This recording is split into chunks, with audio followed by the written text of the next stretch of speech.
മുച്ചിലോട് എന്ന പേര് എങ്ങനെ വന്നു? ആദ്യ മുച്ചിലോട് കരുവള്ളൂരാണ്. മുച്ചിലോട് എന്ന പേര് എങ്ങനെ വന്നു എന്നതൊരു ചിന്താ വിഷയമാണ്. പഴമക്കാരായ പണ്ഡിതന്മാർ പറഞ്ഞു കേട്ട് പകർന്നു കൊടുത്തുള്ള ഐതിഹ്യമാണിതിന് പോൽ ബലകമായിട്ടുള്ളത്.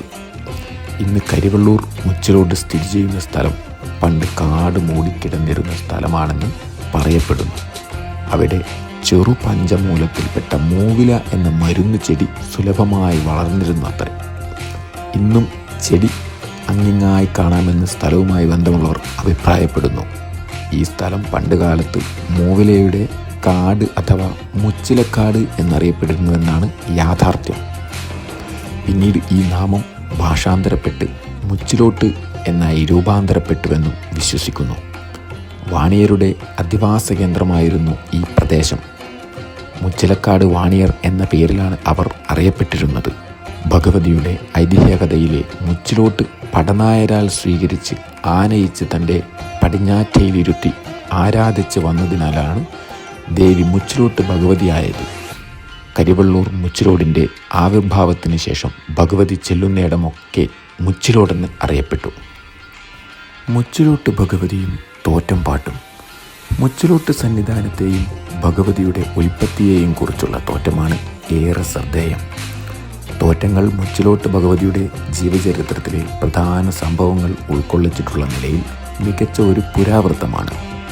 താൻ വന്നു ചേർന്നിട്ടുള്ള നാടിനെയും അതിലെ പ്രാമാണികരായ ആളുകളെയും രാജവംശത്തെയും ചിത്തരച്ച കുടുംബങ്ങളെയും മറ്റും ജയഘോഷങ്ങളാൽ സ്മരിപ്പിക്കുന്ന മുച്ചിലോട്ട് ഭഗവതി ദേശഭക്തിയുടെ ധന്യമായ പ്രതീകമായി വിളങ്ങുന്നു. തെയ്യം കെട്ടിയാടുന്നതിന് മുമ്പുള്ള തോറ്റവും വെള്ളാട്ടവും തെയ്യത്തിൻ്റെ ചെറുരൂപങ്ങൾ തന്നെയാണ്. ഉത്സവ നാളുകളിൽ ഉച്ചയ്ക്ക് സന്ധ്യയോടുകൂടിയാണ് തോറ്റം ആരംഭിക്കുന്നത്. എല്ലാ കോലങ്ങൾക്കും തോറ്റമില്ല.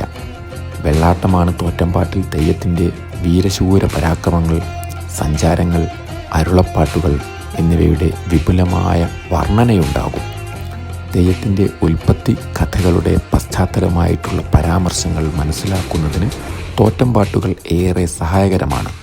ഇത്തരം തോറ്റംപാട്ടുകൾ ഒരു കാലഘട്ടത്തിലെ ഉത്തര കേരളത്തിലെ ജനങ്ങളുടെ സാമൂഹ്യ വ്യവസ്ഥിതികളുടെയും ജീവിത രീതികളുടെയും സംസ്കാരത്തിൻ്റെയും ഉൾത്തുടിപ്പുകളാണ്. കൈലാസവാസിയായ ഭഗവാൻ ശ്രീ പരമേശ്വരൻ തിരുനടനം കുനിക്കുവാൻ പലതരം ചമയങ്ങളണിയുന്ന സമ്പ്രദായം ഈ തോറ്റത്തിലെന്ന പോലെ മറ്റൊരിടത്തും ഇത്ര ഭംഗിയോടെ പ്രതിപാദിച്ചിട്ടുണ്ടാവില്ല. ഭഗവാൻ മുഖത്തെ വിയർപ്പ് തുടച്ച് വെള്ളിവട്ടുകയിൽ ചേർത്തതും ആ വെള്ളിവട്ടക ഹോമകുണ്ടത്തിലെറിഞ്ഞതും അപ്പോൾ ഭവനി മാതാവായി ഭഗവതിയമ്മ ആവിർഭവിച്ചതും ആ കഥ നവനീയമായ ഭാവന തന്നെയാണ്. ആ കഥ തൊട്ടുള്ള അനന്തര സംഭവങ്ങളെല്ലാം തന്നെ അത്ഭുതപ്രദമായിരിക്കുന്നു. ഭഗവതിയെക്കുറിച്ചുള്ള തോറ്റംപാട്ടുകൾ അന്യത്ര പ്രസ്താവിക്കുന്നു. തോറ്റംപാട്ടിൻ്റെ ആരംഭത്തിൽ പള്ളിപീഠത്തിനും വിളക്കിനും തിരുവായുധങ്ങൾക്കും അരിയിട്ടു വന്ദിക്കുന്നു. തോറ്റക്കാരന് ഇരിക്കാൻ പ്രത്യേക പീഠമുണ്ട്. പീഠത്തിൽ വെള്ളക്കൊടി വിരിച്ച് ഭക്തർക്ക് അരി വിതരണം ചെയ്ത് താൻ പ്രതിനിധീകരിക്കുന്ന ദേവത വന്ന് വെളിപ്പാട് നൽകണമെന്ന പ്രാർത്ഥനയോടെയാണ് തോറ്റം ആരംഭിക്കുന്നത്. താൻ കെട്ടാൻ പോകുന്ന കോലത്തെ പുരസ്കരിച്ച കഥകൾ അയാൾ അവതരിപ്പിക്കുന്നു. തോറ്റം മൂർധന്യത്തിലെത്തുമ്പോൾ വേഷക്കാരനിൽ ചില ചലനങ്ങൾ ദൃശ്യമാകും. അപ്പോൾ ചെണ്ടമേളം ഉയരുകയായി. ഭക്തർക്ക് അരുളപ്പാടും അനുഗ്രഹവും നൽകിയതിനു ശേഷം തോറ്റക്കാരൻ അണിയറയിലേക്ക് മടങ്ങുന്നു.